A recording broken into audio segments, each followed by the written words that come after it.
Corona संकट पल पल लगातार बढ़ रहा है। मरीजों और मौत के बढ़ते आंकड़े डरा रहे हैं। रोजाना नए मरीजों की आंकड़ा 3 लाख पहुंचने के नजदीक है। कोरोना से लड़ाई हार जाने वालों की संख्या लगातार बढ़ रही है और ऐसे हालात में दिल्ली में आईसीयू बेड्स करीब करीब खत्म हो चुके हैं। ऑक्सीजन और रेमडेसिविर का भी भारी संकट है।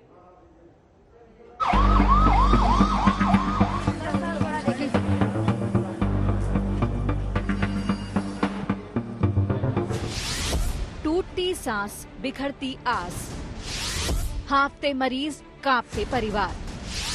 कोरोना के आगे बेहाल अस्पताल, ऑक्सीजन का संकट हुआ विकट।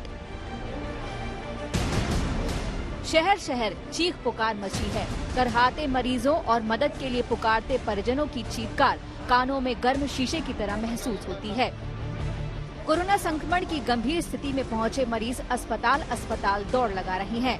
पहले बेड नहीं मिल रहा, बेड मिल गया तो ऑक्सीजन नहीं मिल रही। ऑक्सीजन मिल भी जाए तो कब खत्म हो जाए और इसके भरोसे टिकी सांस कब टूट जाए, कोई ठिकाना नहीं। देश की राजधानी दिल्ली में तो मुख्यमंत्री ने खुद ही बेबसी जता दी कि उनके पास न तो पर्याप्त ऑक्सीजन बची है और न ही बेड। मुख्यमंत्री केजरीवाल ने भी कहा था कि जो दिल्ली में बेड्स हैं अस्पतालों में वो लगभग 100 के बराबर हैं। कल का ये स्टेटस था। उसके अलावा ऑक्सीजन की बड़ी किल्लत है, ऐसा भी मुख्यमंत्री अरविंद केजरीवाल ने कहा था। तो ऐसे में जो अलग से कम्युनिटी सेंटर और तमाम होटलों पर जो बनाए जा रहे हैं बेड, अब उसी पर मरीजों को निर्भर होना पड़ेगा।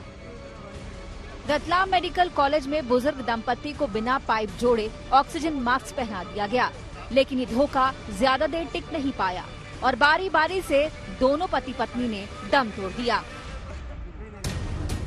पाली के अस्पताल में हाँफते मरीज फर्श पर ही बैठकर एक कतरा ऑक्सीजन के सहारे जिंदगी की डोर पकड़ने की पुरजोर कोशिश कर रहे हैं। बेड तो है ही नहीं, ऑक्सीजन भी जिसे मिल जाए वो नसीब वाला है। मध्य प्रदेश के शहडोल में 12 मरीजों की सांसें आधी रात को टूट गई। परिजन कह रहे हैं कि ऑक्सीजन खत्म हो गई, लेकिन सरकार है कि मानने को तैयार ही नहीं। ऑक्सीजन की कमी के कारण किसी की मृत्यु नहीं हुई। जिनकी मृत्यु हुई है वो बहुत क्रिटिकल थे और जिस समय मृत्यु हुई बाकी पेशेंट भी वेंटिलेटर पर भी थे और किसी मरीज की तबीयत नहीं बिगड़ी। यदि ऑक्सीजन की कमी से कोई दुर्घटना होती तो फिर सभी मरीजों की तबीयत बिगड़नी थी, ऐसा नहीं हुआ। नालंदा के मेडिकल कॉलेज के सुप्रिंटेंडेंट ने नीतीश कुमार से हाथ जोड़कर विनती की है कि उन्हें अस्पताल की जिम्मेदारी से मुक्त कर दिया जाए, क्योंकि ऑक्सीजन के बगैर वो कुछ कर ही नहीं सकते। शायद ही कभी किसी ने सोचा होगा कि देश में सांसों का ऐसा अकाल पड़ जाएगा। अस्पतालों के अंदर, अस्पतालों के बाहर, एम्बुलेंस में, अपने घरों में कोरोना के शिकार लोग सांस के एक एक कतरे के लिए तरस रहे हैं, लेकिन ऑक्सीजन सिलेंडर ढूंढे नहीं मिल रहा। शहर शहर चिताओं के झुंड हैं, दर्जनों शवों के एक साथ अंतिम संस्कार किए जा रहे हैं।